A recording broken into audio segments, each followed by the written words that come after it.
네, 국민의힘 조배수 의원입니다. 우리가 지난 8월 19일 날 우리 국회에서 서울구치소에 현장 검증 다녀왔습니다. 현장 검증의 핵심 쟁점은 2017년 12월 6일 날 장시호 씨가 법정 구속된 날로부터 2011년 이재용 재판의 증인으로 나올 때까지 김영철 검사가 장시호 씨를 소환 조사했느냐인 것입니다.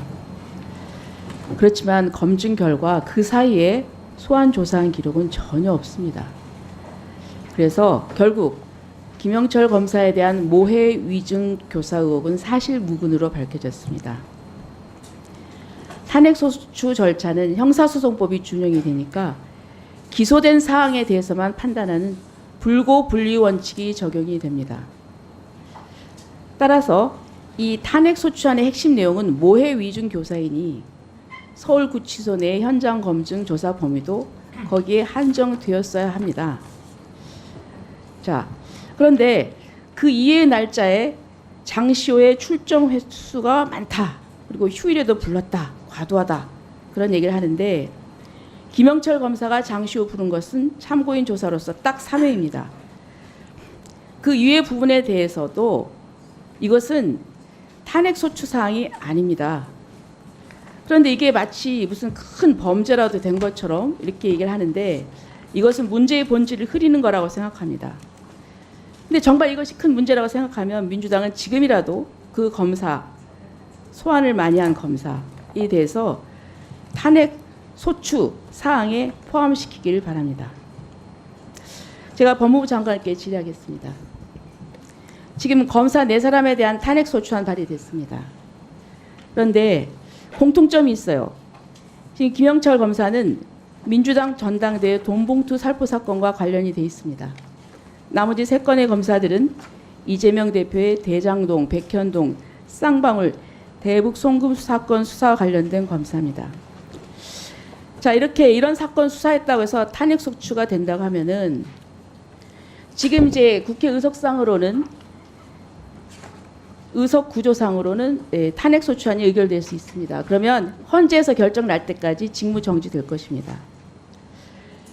자, 그런데 이럴 경우에 검사들이 정당하게 법에 근거해서 수사를 했음에도 불구하고 탄핵을 당한다면 다수당의 대표 또 유력 정치인에 대해서 심리적인 압박을 느껴서 과연 제대로 수사할 수 있을지, 또 이걸 본 다른 검사들은 심리적인 위축감을 느끼지 않을까. 그러면 이거는 이 탄핵 소추는 우리 사법체계의 근간을 흔드는 게 아닌가 이런 생각이 듭니다. 어떻게 생각하십니까? 여러 번 벌써 말씀드렸습니다만 특정 정치인 수사를 했다는 이유로 탄핵 당사자가 된 것으로 보이는 면이 있습니다. 그런 경우에 그 검사들에 대해서 탄핵 소추를 하기 위한 청문회를 국회로 옮겨서 한다면 이게 법정이 국회로 옮겨진 것과 같은 모습이 돼서 사법의 근간을 좀 해칠 우려가 있지 않나 하는 생각을 하고, 그로 인해서 검사들의 정치적 중립성과 수사의 독립성이 훼손될 우려가 많아서 법무부 장관으로서 굉장히 많은 염려를 하고 있습니다. 자, 그다음에 우리 행정처장님. 예. 이제 이 검사의 다음 타겟은 판사입니다. 지난번에 그 이화영 전 부지사에 대해서 1심 판결 선고가 나왔는데 신진우 수원지방법원 형사 11부 부장판사 있죠. 여기에 대해서도 민주당에서 그 판결에 대해서 굉장히 그 편파적인 판결이라고 주장하면서 퇴출돼야 된다 이런 얘기까지 했습니다. 제가 이 6월 21일 날 수원지검 앞에서 이재명 대표 지지자 50명이 신준호 판사 탄핵 집회를 열었어요. 근데 저는 거기서 그 사람들이 한 말을 듣고 제가 깜짝 놀랐습니다. 뭐라고 얘기했냐면은 한 지지자는 과거에 이런 판사들은 가죽을 벗기고 그 가죽으로 의자를 만들었다.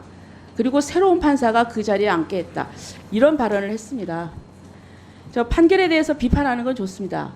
그럼 예.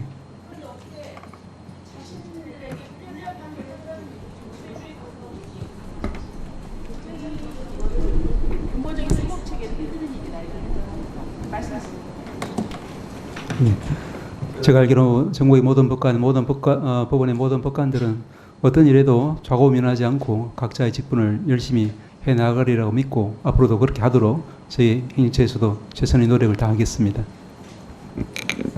예, 수고하셨습니다.